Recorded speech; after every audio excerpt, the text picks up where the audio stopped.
Assalamualaikum warahmatullahi wabarakatuh.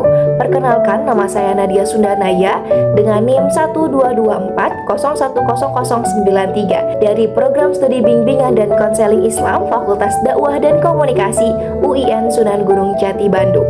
Saat ini saya akan menerangkan terkait implikasi perbandingan terhadap strategi dakwah di masa depan. Yang pertama, ada fleksibilitas strategi. Salah satu implikasi penting dari perbandingan terhadap strategi dakwah di masa depan adalah penekanan pada fleksibilitas dan adaptasi.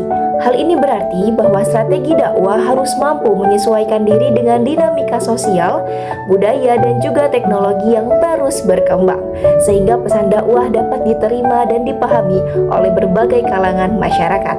Fleksibilitas dalam dakwah mengacu pada kemampuan untuk menyesuaikan metode dan pendekatan dakwah sesuai dengan konteks dan juga kebutuhan masyarakat yang beragam. Adaptasi berarti mengintegrasikan nilai-nilai Islam dengan budaya lokal tanpa menghilangkan esensi ajaran Islam.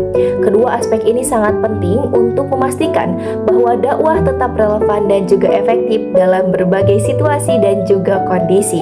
Yang kedua, ada pelatihan dai. Salah satu implikasi penting dari perbandingan terhadap strategi dakwah di masa depan adalah perlunya pelatihan bagi dai untuk menghadapi keragaman budaya. Pelatihan ini bertujuan untuk membekali para dai dengan kemampuan dan wawasan yang diperlukan agar dakwah dapat disampaikan secara efektif, inklusif, dan juga relevan dalam masyarakat yang multikultural. Pelatihan dai dapat dilakukan melalui berbagai metode seperti ceramah, diskusi kelompok, studi kasus, dan juga simulasi. Materi pelatihan mencakup pemahaman tentang budaya lokal, strategi komunikasi efektif, prinsip-prinsip moderasi beragama, dan teknik membangun dialog lintas budaya. Pelatihan ini sebaiknya melibatkan para ahli di bidang antropologi, sosiologi, dan studi agama untuk memberikan perspektif yang komprehensif. Yang ketiga, ada pemanfaatan teknologi. Pemanfaatan teknologi informasi dalam strategi dakwah di masa depan merujuk pada integrasi alat dan juga platform digital untuk menyebarkan pesan-pesan Islam secara lebih luas, cepat, dan juga efektif. Hal ini mencerminkan adaptasi dakwah terhadap perubahan pola komunikasi masyarakat di era digital. Strategi penguatan dakwah digital antaranya ada pelatihan literasi digital, meningkatkan kompetensi digital dai melalui pelatihan dan juga pendidikan teknologi informasi. Yang kedua, ada kolaborasi dengan para ahli, di mana bekerja sama dengan profesional teknologi untuk mengembangkan konten dakwah yang menarik dan sesuai dengan nilai-nilai Islam.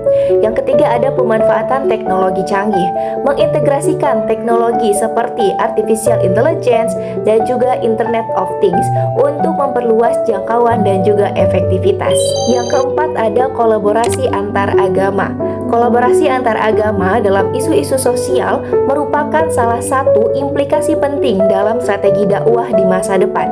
Pendekatan ini menekankan kerjasama lintas iman untuk menangani tantangan sosial bersama seperti kemiskinan, ketidakadilan, bencana alam, dan juga degradasi lingkungan.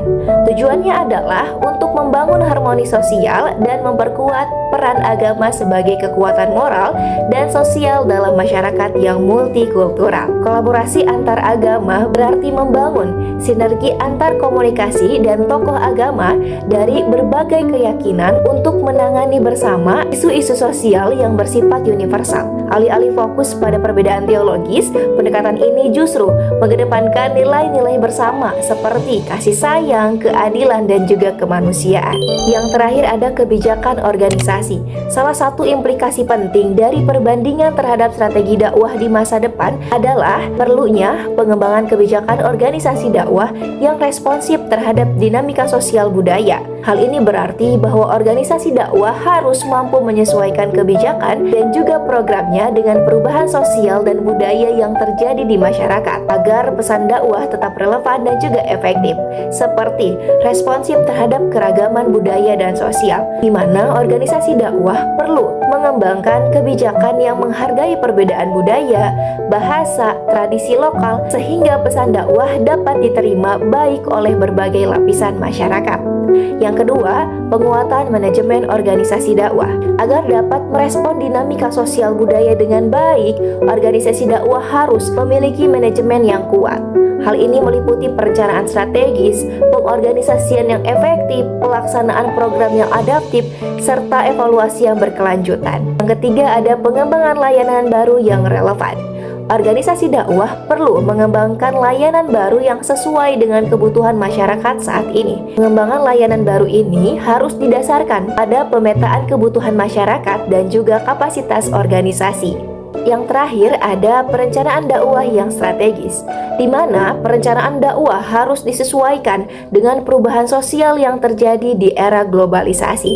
Sekian yang dapat saya sampaikan. Terima kasih. Wassalamualaikum warahmatullahi wabarakatuh.